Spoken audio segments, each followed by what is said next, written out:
Well, this is WVU Football Going Deep. You may or may not know I'm Forrest Poston, and I am, whether you know it or not. Had a couple of players off the roster for different reasons recently, but that still leaves us at 88, which is 3 over the scholarship limit by the time everybody shows up in the summer, we would be at 88 if everybody stays. So somebody, 3 somebodies at least, are going whether they want to or not. Hopefully, it's a mutual decision. And if they want to give scholarships to any walk-ons, we need 1 or 2 more to leave. I'm going to take a look at who I think is on the bubble, why, and how that might affect us. Before I get into that, I do want to go through the routine of please subscribe to the channel. I need you.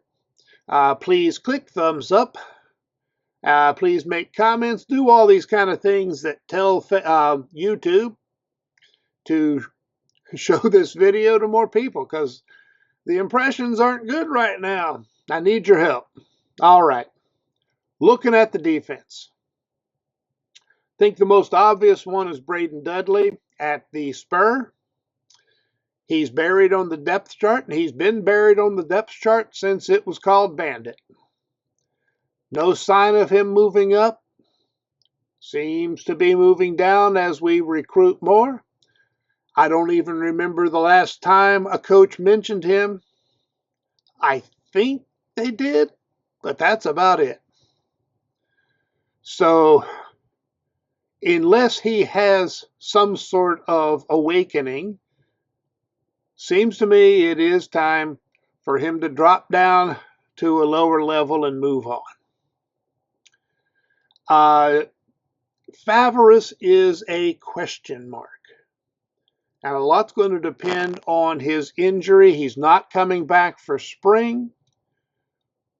Will he recover for fall? If not, well, then that looks like somebody who's on their way out.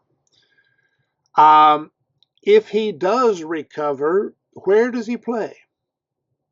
Linebacker has become relatively crowded unless we get some injuries. And I can see Favaris playing spear, but there's not necessarily an opening there. So he would be back to being just a special teams expert. He's got speed and size, so we can use him at special teams. But will that be enough to keep him satisfied? So what happens with his injury, and is special teams enough for him?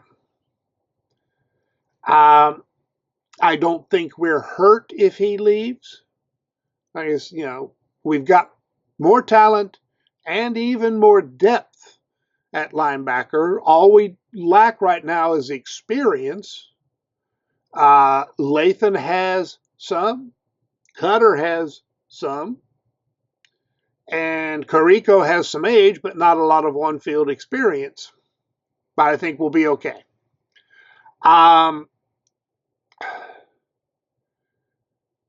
Collins, they say he's had his best winter. Really thought he would come on last year. He didn't. He probably needs to come on strong or hit the portal. He was one of my favorites his freshman year. Man, he just seemed to be around the ball every time. If he can get back to that, we can use him. But to be honest, the options at Spear are pretty darn good. Burks looks to play there a fair amount. Joseph may move down there some. Garnes, another cornerback under special situations. We've got the guys. We've probably got better options at Spear than we've ever had since Coach Brown got here. So, I mean, at least in terms of the numbers. Jasir Cox, late his season, was kind of tough to beat, but I think will be better. So Collins,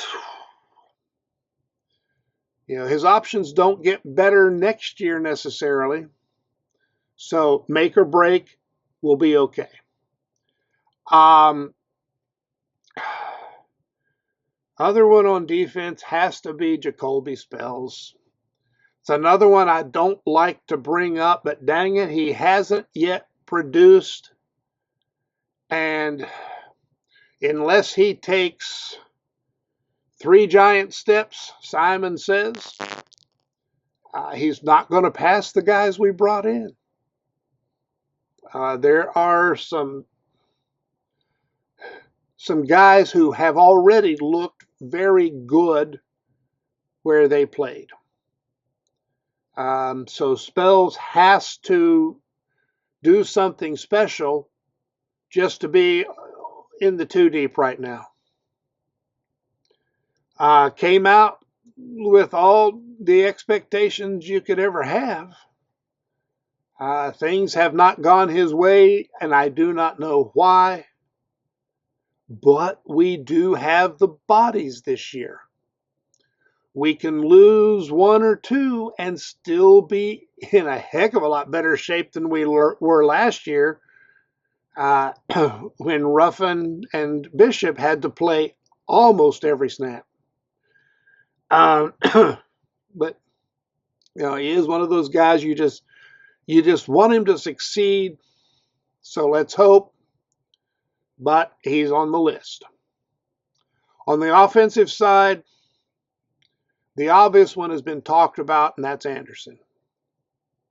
Again, the coaches say he's had a good winter. They say he knows that he has to be consistently good, not just good sometimes. That's not going to cut it. And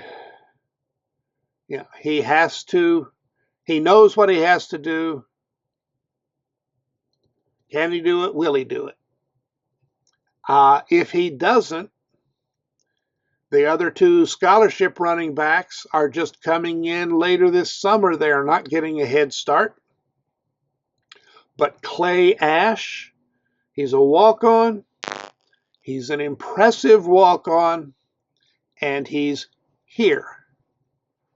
So he could well play himself into playing time as the number 3 back if Anderson leaves.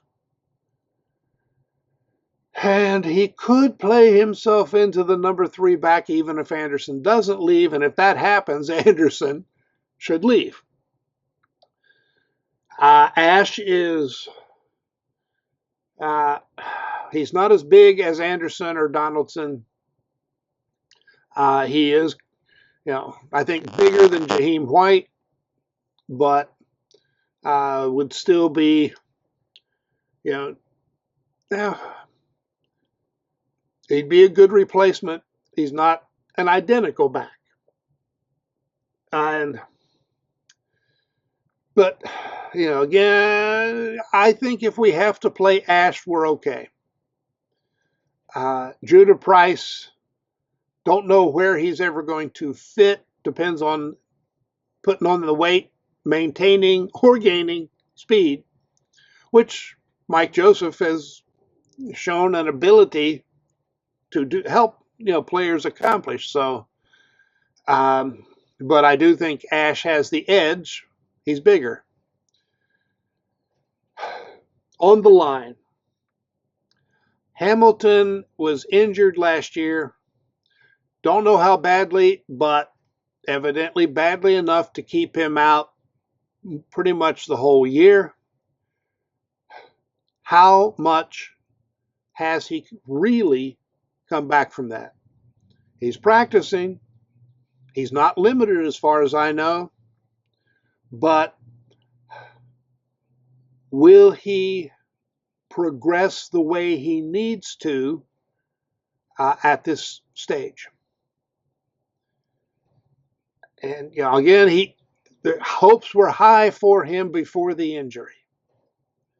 So I think it just all hinges on coming back from that injury. Will he come back full and strong and build quickly so that he is on the two deep? If he's not on the two deep, then it is probably time to portal, to go a portaling. Livingston, I think, is safe. He's on the two deep at center. Um, Probably would actually be the one who plays, although there are other guys who are working at center just in case. But I mean, I think Livingston might be borderline. If he's not happy, he could go. Um, but I think he stays. And if we lose Hamilton, it hurts, but we've still got the guys. If Hamilton comes on strong this year, that would be a very, very good thing for the line. But I don't think it's critical. So he could be a big plus if things work out, but losing him would not necessarily be a big minus. Tight end, I think Wickstrom, I don't know why. I mean, we're not hearing about him. He either has to stand out or walk out.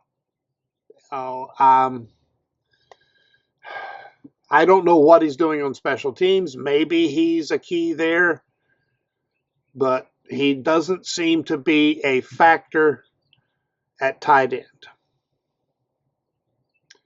I am not sure if he's even the guy who would come in for Davis if we needed a blocking tight end to take Davis's place.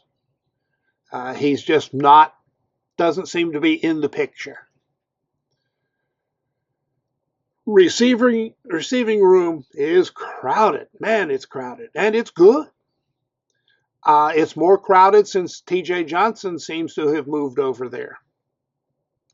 So I think both Horton and Williams are potential portal guys. Horton's only got 1 year left, but he's not going to be happy with just what role he had last year, and it could be less of a role this year unless he just balls out in spring camp.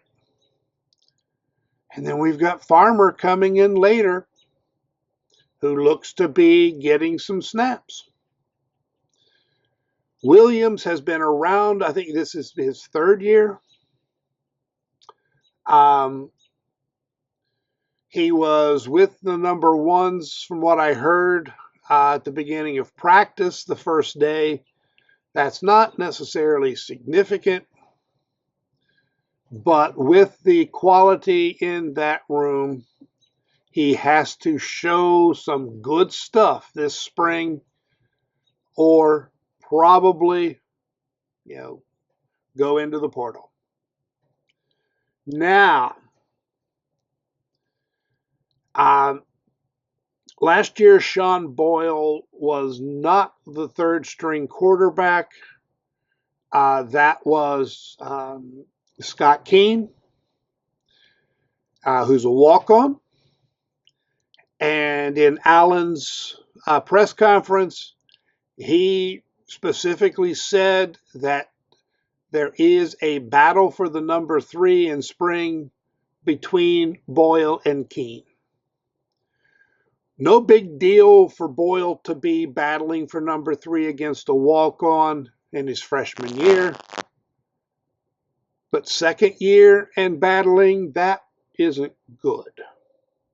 Now, I don't expect, Boyle to pass Markell, but he should be able to establish himself solidly as the number 3 quarterback.